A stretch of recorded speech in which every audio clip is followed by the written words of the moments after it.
This is Josh White with JW Math Tutoring. In today's video, I'm going to cover 10 problems from the August 2025 Digital SAT Math section.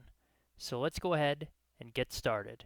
But life is a dream the calculus could never predict. Before I begin going through these problems from August 2025 SAT Math section, worksheet number 2, just want to mention a couple things that I talk about at the start of all these videos. So first of all, these have been gathered primarily from Reddit, but also some from Discord. And basically, I've tried to recreate the problems to make them as realistic as possible. But there might be some slight differences in a version of a problem that you see here versus a version that you saw on the official test, if you took this test in August. So just keep that in mind. Again, I've tried to make them, he said, as realistic as possible, but there might be some things that are left out, and this would also include some problems where on the test they might be multiple choice, but here I have them as a free response. So there could be alternate solution methods if a question is a multiple choice one that I don't show or don't demonstrate because I have it down as a free response. Second, you can get a copy of these questions. There's a PDF file linked in the description of the video and also in the pinned comment as well.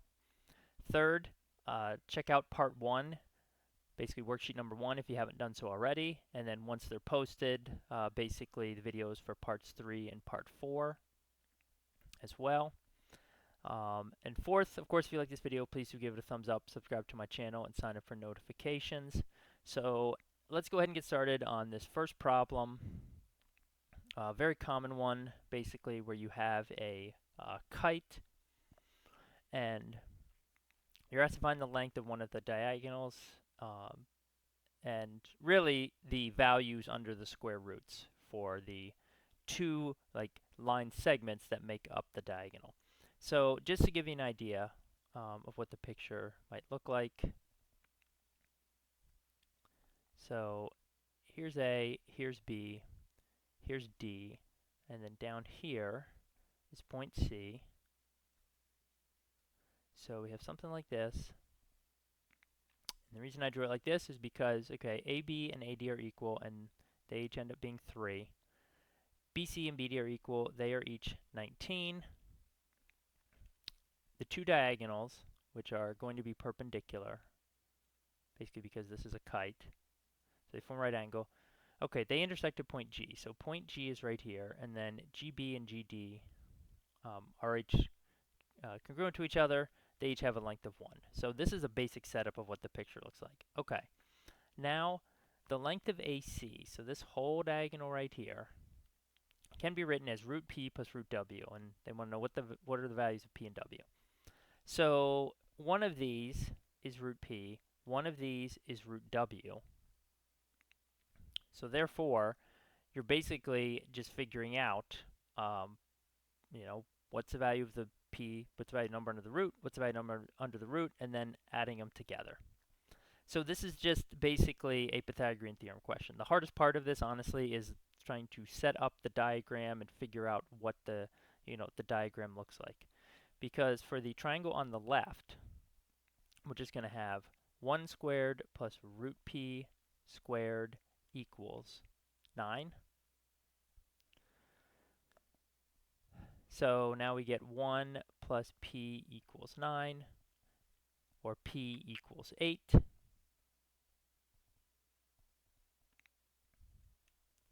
So therefore, the actual side length itself is square root 8, but we're only concerned with the number underneath the radical, which is going to be 8 itself. So this is root 8, but again, we're only concerned with the P value being 8, and that's what we're going to add to W. And then if we do the same thing here, we've got 1 squared plus root W squared equals 19 squared. So W equals, let's see, 19 squared should be 361, and then minus 1, which equals 360. So again, the actual side length here is square root of 360, but we're really only concerned with solving for W, which is 360 itself. So now we can just add those together, and we get 368, and that is our answer for the problem. And just to show you one thing as well with Pythagorean theorem, it is so much easier if you don't want to do these things by hand or in your head. Just go to Desmos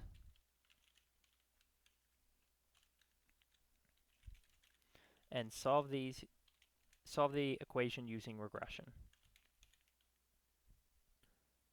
All right, why am I putting 9? It's 3. So for the first one, 1 squared plus square root p squared tilde 3 squared. And notice right here it gives me p equals 8. And then we can do the exact same thing for the w equation.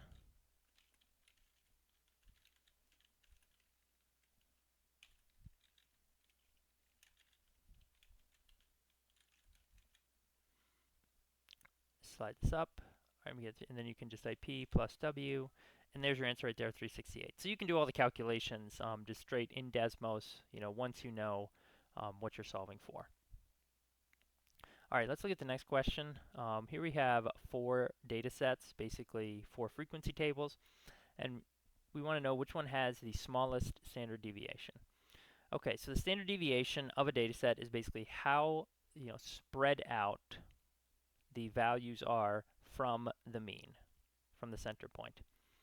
If you notice, all of these frequencies are set up such that they're basically symmetric. In other words, if you graph these all out on a dot plot, you essentially see symmetry. So the point is, the mean for each of these is going to turn out to be, I guess for D it might not be 8, but for the rest of them it's going to be 8. And so basically, when the values are spread out very far from it, that's a very high standard deviation. When the values are much closer to the center, it's going to be a very low standard deviation. So the correct answer here is going to be B. And just to give you kind of like a real quick visual representation, like if you did A, so you got 6, 7, 8, 9, 10, right? Basically, everything would be up here at the same height at 7. It's like your mean is 8 here in the middle, and the values are spread out very far to the side. So this is not a small or low standard deviation. This is a higher standard deviation because you get the same number on the outside, kind of as you do towards the middle. Whereas if you look at B now, I'll use a different color, you have, let's see here, you have a lower number here, significantly higher number here, and lower number here. Okay? See how like basically 25 out of 35 values are on the mean itself, much more concentrated towards the center. So this is a example of very low standard deviation. If we look at C, it's more concentrated than A. You would have something like, let's see, this would be 4, this would be higher, this would be higher, this would be higher, and this would be lower. Again, it's more concentrated towards the center than A, but not as much as B. And then D is going to be the one with the least amount of concentration because you have the highest frequencies out here on the side, and then lower frequencies, actually 5 should be down here, towards the middle. So the correct answer for this one is going to be B, because you want basically as few values on the outside, the highest and lowest points, and you want as many values essentially in the middle for a low standard deviation. If it asked for which one had the highest standard deviation, then the answer would be letter D. All right, let's look at question number 3. You're given the equation of a circle here, and you want to find the value of P if a specific point is on the circle. So this one, the quickest and easiest way to do this is actually just to plug in this value, these values, x and y, because if you do that, if you know this point is on the circle, then you can just go ahead and solve. 0 squared is just 0. 0 plus 6 is 6. 6 squared is 36. That's equal to p plus 4. Just minus 4. P equals 32. And that's it. You could also go to Desmos, and we could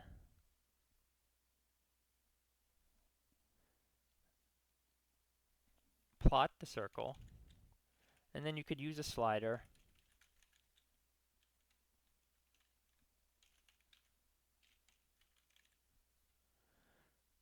Okay, and then we're looking for the circle going through 0, 0. It doesn't specify it's going to be an integer, but it's probably going to be an integer, so I'm just going to designate as an integer, and you slide it up, and then eventually you can see.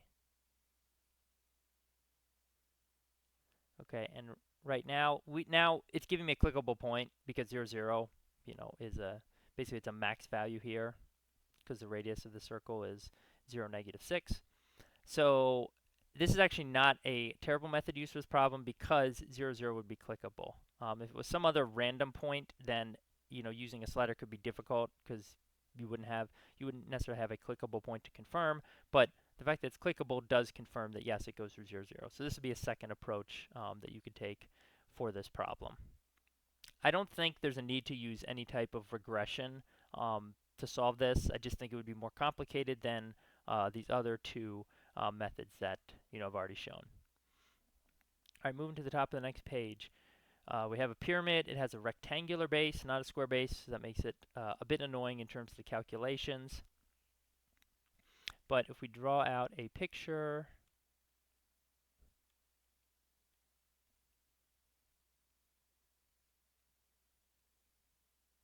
okay, we have something like this. Then we have the height coming down the middle. Given the height at 7, okay, I'm going to make this side my 14 and this side my 12. Basically, that means we're going to have to calculate, two different slant heights. So this thing right here is going to be 7.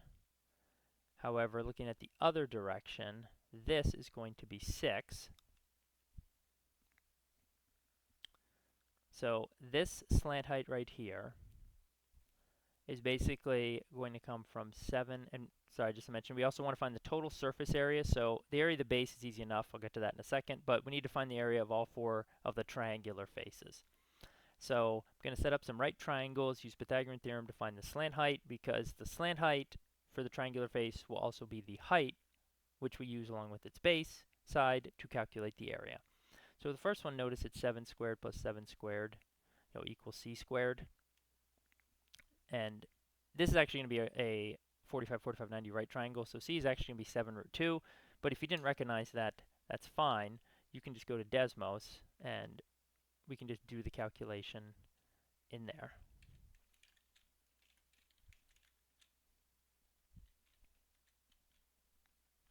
Let's call this one A.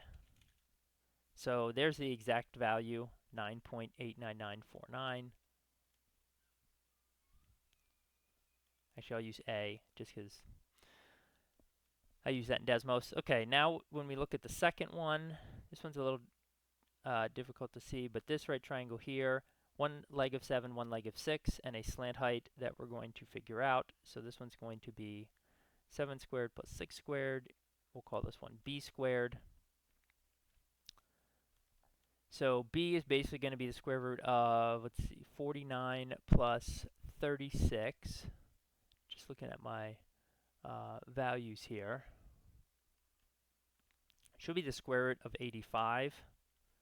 But let's just go to Desmos to confirm.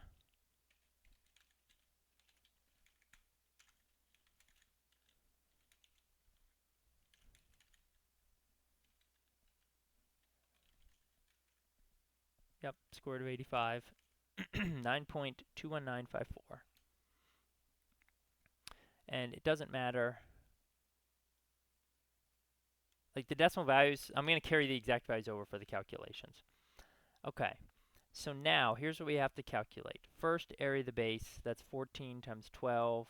Again, we go to Desmos, that's going to be 168.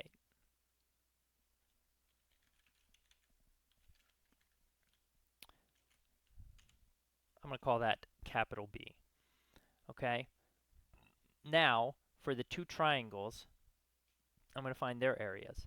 So one of them is going to be basically like the left and right triangles here. This one and this one. The area is going to be 1/2. times base times height, and the base is 12, and the height is the a value here, basically the 7 root 2 or the square root of 98 or the 9.899, whatever. So I'm just going to do that all in Desmos and add it all up in there. And then the second one is going to follow the same pattern, 1/2 base times height, except now the base is 14 and the height is, this is b, the square root of 85.1, which is the 9.21954. So what I'm going to do is go to Desmos. Let's get rid of some of this.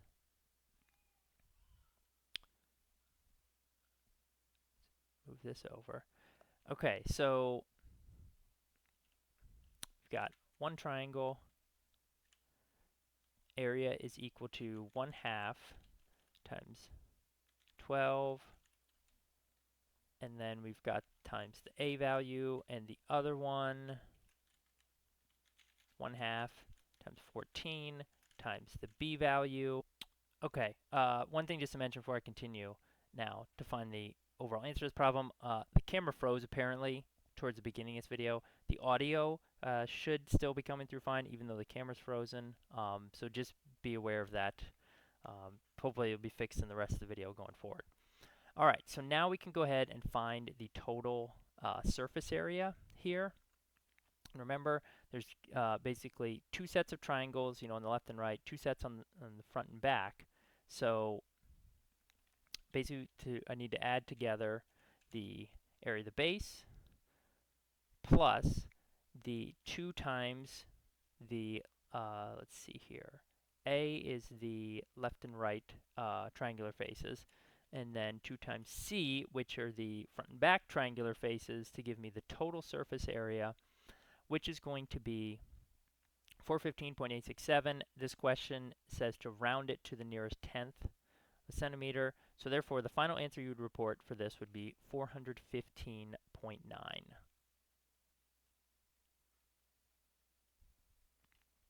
Alright, let's take a look at the next question now, one directly below it, number 5. This was a popular question that was mentioned a lot. So you're told that this equation has no solutions, and what cannot be the value of n plus t. So a couple things.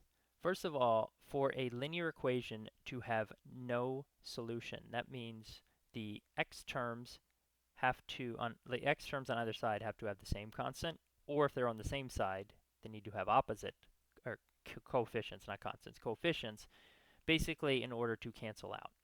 So you're left with like 0 equals some non-zero number. So what that means is in this case, this and this have to equal in order for it to be no solution. Therefore, n has to equal -8. Now, once you know that, you can basically ignore this part and you can look at just the numerical terms. And so 8t equals 9n. But we know n has to be -8 for this to be no solution. So therefore, 8t equals -72. Okay? These cannot be equal. If these two numbers are equal, i.e. completely would cancel out, then you would get 0 equals 0, which is infinite solutions. But that is not the case. We're told that this equation has no solution. So therefore, t cannot be equal to -9. Because if t was -9, then you would get infinite solutions and the line would be overlapping itself. So the correct answer for this problem for n plus t is -8 plus -9, which is -17. Now, just to show that and demonstrate that in Desmos, this is not necessarily solving it, but this is just like a visual, demonstration, just to confirm this is the correct answer. So if you set n equal to -8 and you set t equal to -9, now I'm going to graph y equals nx plus 8t, and I'm going to graph y equals -8x plus 9n. Let me just expand this out and zoom out. So notice what's happening here. I have the same line overlapping itself. That means that this is an infinite solutions problem. Okay, so in other words, if n equals -8 and t equals -9, then the two lines overlap, and therefore it is not no solution. So this just confirms that -17 cannot be the value of n plus t, because we want no solution, we do not want infinite solutions. All right, taking a look at question number 6 now. So for this problem, you were given apparently a data set with a bunch of numbers and then a value of k for one of the values in it. And you were told that the mean and median of the data set were equal. And it asked you to find the value of k. So, excuse me. I'm going to be completely honest. I could not think of a way to do this without basically using Desmos. So if you take all the numbers and you write them out in ascending order, so we've got 11, 12, 13, 15, 17, 21. Okay, and then k is going to fit somewhere. So essentially, as it is right now, you could put k to the, there's basically 3 regions you could put k. Okay, you could put it in region 1, which is to the left of 15. You could technically put it in region 2, which is between 13 and 15. And then you could put it in region 3, which is to the right of 15.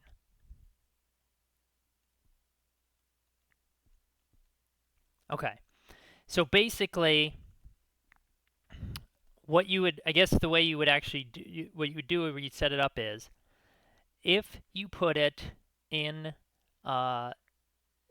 region 2, I'm going to start in the middle with region 2. So you put it between 13 and 15.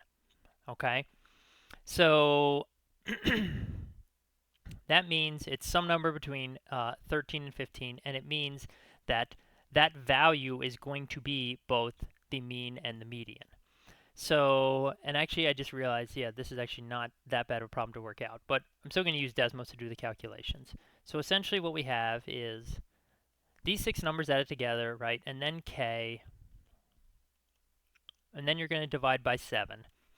All right, and now, since I'm putting it between there, I would have 3 numbers on the left, 3 numbers on the right, and this median k value right in the middle. So we'll call this is the middle scenario, okay? This is where k itself is actually the median.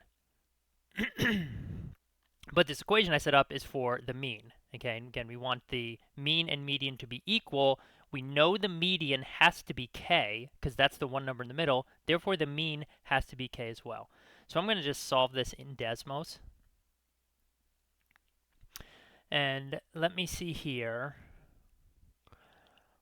what I get. So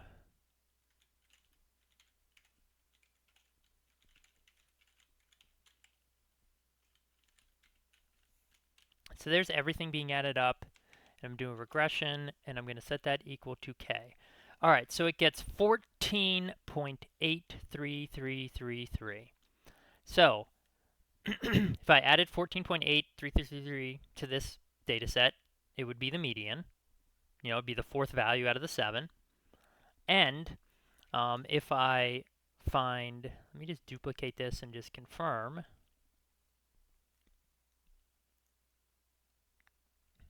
So now what I'm going to do is get rid of this. I am just going to find the mean of this. Except I gotta delete all the pluses.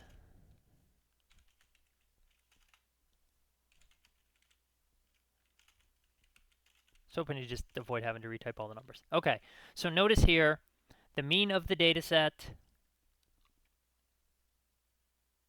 Let's copy this. Now let's just type median. All right, so I found a value of k for which the mean and the median are equal. So that's the middle scenario. So that's k equal to 14.83. Let's check the fraction. Scroll down here. 89 over 6. Okay, so either one of those. So that's one acceptable answer. But there are two other cases, excuse me, where this would work as well. So one case is that, so this is the middle. I'm going to call this the left case. This is basically if you put it in region 1. So now, I'm not going to bother rewriting this whole thing. The average would be equal to the median. And now if you add k over here, somewhere over here, we don't know where exactly, then the median value would be, well, we'd have 3 numbers here, we'd have 3 numbers here, then the median would be this 13. So now the mean also has to be 13. So now you can take this statement, this equation, go back to Desmos. So let's say, okay, now I want this median value to equal 13. What does k equal? Well, it has to equal 2. The mean, does the mean of all these new values equal 13? Yes. Does the median equal 13? Yes. Okay, so the correct answer, another possible correct answer would be k equals 2. Now we also have a scenario where we could put it on the right as well. So now if we look at the right side, this would be region 3, in the picture up here. So let me get rid of this. So now get rid of this. K is somewhere over here on the right. That means the median is going to be, let's see, 1, 2, 3. So we got 3 here, and counting 1, 2, 3 here. That means the median would have to be equal to 15, which means the mean would also have to be equal to 15. So now we can just go back to Desmos. Let's set equal to 15. Okay, so what is our k value? It is 16. Is the median of the new data set with k 15? The mean, 15. Is the median 15? Yes. So there are 3 different answers. Looks like, at least based on the way that I set up this problem, there are 3 different answers or values that you could choose. Positive 2 works. 14.83 or 89/6 works. Positive 16 works as well. So at least for this problem that I've created, all 3 of those would be considered correct answers. All right, let's move to the top of the next page now. Question number 7. Here we have a line which is passing through some points. R0, basically the x-intercept, 0t, the y-intercept, y-intercept. And it wants to know which of the following is equal to k. All right, so if you're going to do this by hand, basically what I would do is I would note that the slope of this line using y2 minus y1 is just t minus 0 over x2 minus x1, 0 minus r, t over negative r. Excuse me. And now you could set that equal to the slope of the equation, which, if you know the shortcut formula, it's negative a over b. In other words, it's negative k over 4. Or you could rearrange it. You could subtract over kx and then divide by 4. So however you get it, this slope is now equal to negative k over 4. Okay, so what is k equal to? Well, we cross multiply, we get 4t equals, the 2 negatives cancel, so we get kr, divide by r. Okay, k equals 4t over r. All right, except the problem is we don't see any of those values in the answer choices. So now what do we have to do? Okay, so basically what you have to do now is you have to solve for the value of t, which you can do to get a numerical value in the original equation, and then you're going to plug that in, and then it's going to simplify to just an expression in terms of r or t. It'll really be in terms of r. So 0t is the point. So the equation is k times 0 plus 4, you could put t here, equals 13. This whole thing drops out, therefore t is equal to 13 over 4, i.e. the y-intercept is 13/4. So now you can plug that in, and the 4's cancel out, and k is equal to 13 over r. Correct answer for this problem is going to be letter A. Now, you could also do this problem in Desmos using the strategy of picking numbers, and here is how I would do it. Let's see, what number did I pick for k? Oh, I think I just let, yeah, k equal 1. So let's let k equal 1. Okay, kx plus 4y equals 13. I'm going to go to my graph. Okay, so this is 0 comma t. That means t equals 3.25. Then my x-intercept over here, this is my r value. R equals 13, just get rid of that. It's trying to graph a circle. Don't worry about it. Okay, so now I set, these are the values I get when I set k equal to 1. So as I go through the answer choices, hopefully only one of them gives me a value of 1. So A, 13 divided by R, that's 1. Okay, so that works. 13 divided B, 13 divided by T, positive 4. Not it. C, 4 divided by R, some random decimal. Not it. D, 4 divided by T, 1.2307. Okay, clearly the answer is A. It's 13 over R, and that's how you could solve this one, basically by using Desmos along with picking numbers. All right, now we've reached, I believe, the section of the repeat problems. So let's look at question number 8 here. This is a sum of solutions problem. I will show you how to do it by hand. I will show you how to do it in Desmos. So if you want to do this by hand, what you would do is you would subtract this expression over.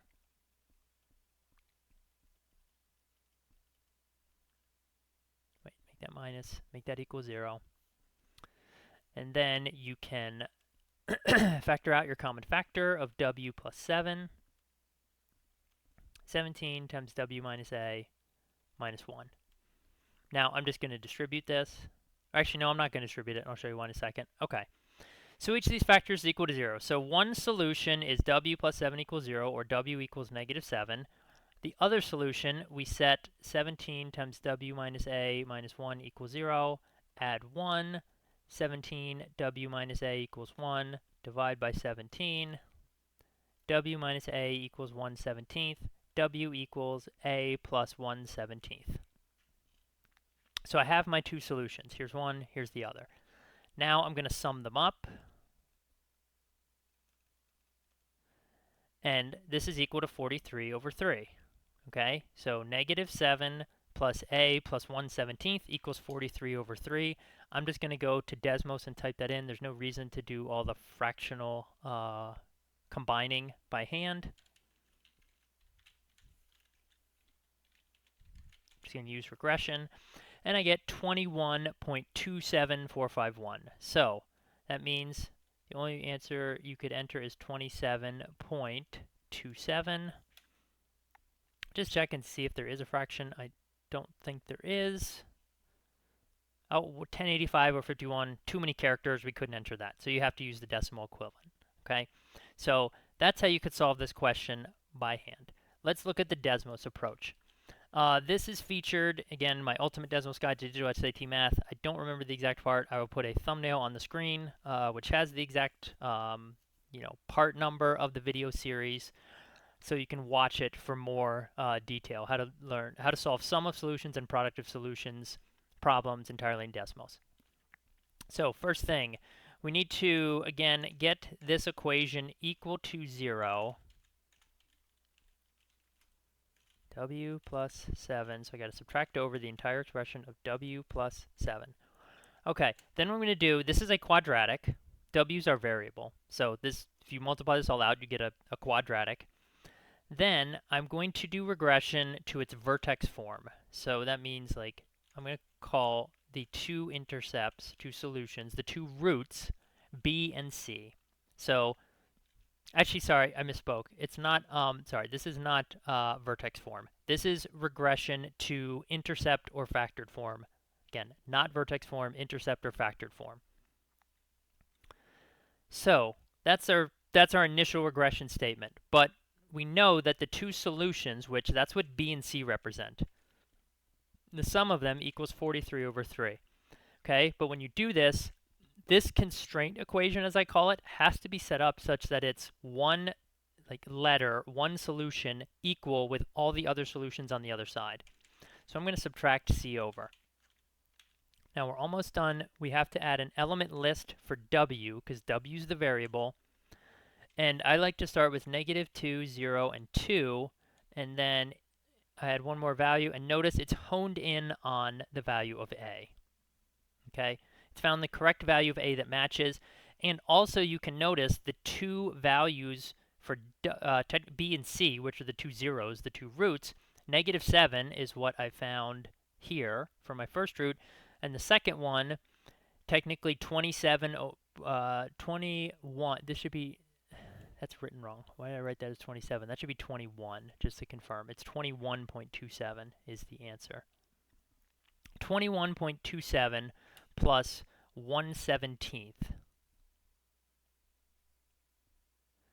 So that's what C should be equal to. So let's just confirm. If I took A and I added 1/17, is it 21.3 repeating? Yes, it is. So this is just how you could solve this problem entirely in Desmos. All right, let's look at problem number 9 now. We have two similar cylinders. Cylinder A, you know its volume. Actually, what I'm going to do is I'm going to make a little chart here. Okay, so we know its volume, 243 pi. Cylinder B, volume, 30,375 pi. We know cylinder A has a radius of 9 meters. Cylinder B, don't know. We want to find the surface areas, basically, for each, because we got to subtract them together. Okay. Excuse me. So, what we need to do for this problem is to first find the volume factor between the two cylinders. So that's just dividing the 30,375 by the 243. I mean, technically you would include the pi's, but the pi's going to cancel. That's the volume factor. And then once we get that, we're going to cube root it to get the scale factor.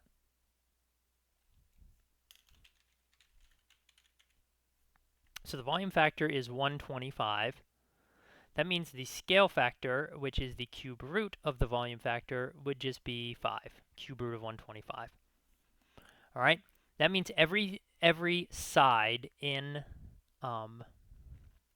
B is 5 times larger than in A. We're not really, well, I guess cylinders don't really have sides, but every dimension, so to speak, such as the radius and the height. Okay, now what I'm going to do next is I'm going to find the surface area of A. And then all I have to do is basically take that and multiply that by the area factor, which will technically be the square of the scale factor, to get the surface area for B, and then I can subtract them. Like, we don't actually have to find the radius or the height of B. We can just calculate the surface area by knowing the area factor and the surface area of A. So, think about the formula for volume of a cylinder. Pi r squared h. All right, we know that the radius is 9, h we don't know, and we know it's equal to 243 pi. Pi is divided out, 9 squared becomes 81, so h is just equal to 243 over 81. So the height should work out to 3. Now you can find the surface area for A. So that formula is just going to be 2 pi RH plus 2 pi r squared. 2 pi times 9 times 3 plus 2 pi times 9 squared. So we've got 3 times 9, 27 times 2, 54 pi, 9 squared, 81, 81 times 2, 162 pi. We add these together, should be 216, but again, all these calculations can just be done in Desmos. Let's just confirm.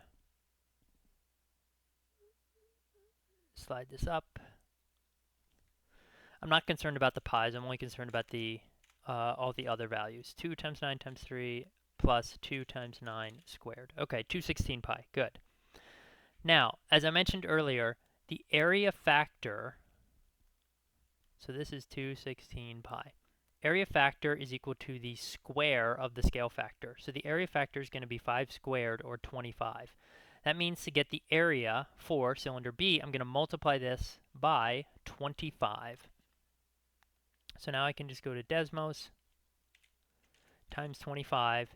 It's 4104 pi. Just check my notes. No, I'm not getting, why is that not match? Oh, I gotta put parentheses around this whole. I want it to multiply the whole value by 25, not just the second 2 times 9 squared. So this is the correct answer. Yes, it's 5400. It's not 4104. So get rid of that. 5400. So now n is the larger value, n is the 5400, k is the smaller value, k is the 216. 5400 minus 216 is going to be our answer. That should be 5184 pi, or n minus k is 5184. Let's just check in Desmos to confirm. So we want this whole thing minus 216, 5184. So that is the correct answer. That is how you figure out the solution to this problem. All right, let's look at the last problem. This, again, is another repeat question. This is the one where you have two parallel lines, okay, and you have a transversal. And notice here we have 8 total angles, basically 4 obtuse, 4 acute. They tell you one acute angle is this 9x minus 440. Excuse me. And the sum of 1 acute and 3 obtuse is negative 18x plus w. Find the value of w. There are 2 ways you could solve this and set it up. I'll show both methods. Technically 3 if you want to use picking numbers. But one way to do this is to note, okay, if this is an acute angle, then an obtuse angle would be 180 minus that whole thing, 9x minus 440. That will simplify to 620 minus 9x. And now you can say 1 acute plus 3 obtuse equals negative 18x plus w. And you can go ahead and go through all the algebra and solve this out, but I'm just going to go to Desmos to save time. I'm going to solve it using regression. So I'm going to type the whole thing in with x1s instead of x's. Now, technically, it's already giving the answer of w is 1420 because it recognizes the x1s all cancel out. But like technically, you are supposed to do an element list here, like for x1, to put in multiple values to solve this. But in any case, the answer is 1420. That's what the value of w is. So again, you don't need to do all the algebra. You can go to Desmos. You can solve it that way. All right. Another. So this is we'll call this method 1. Method 2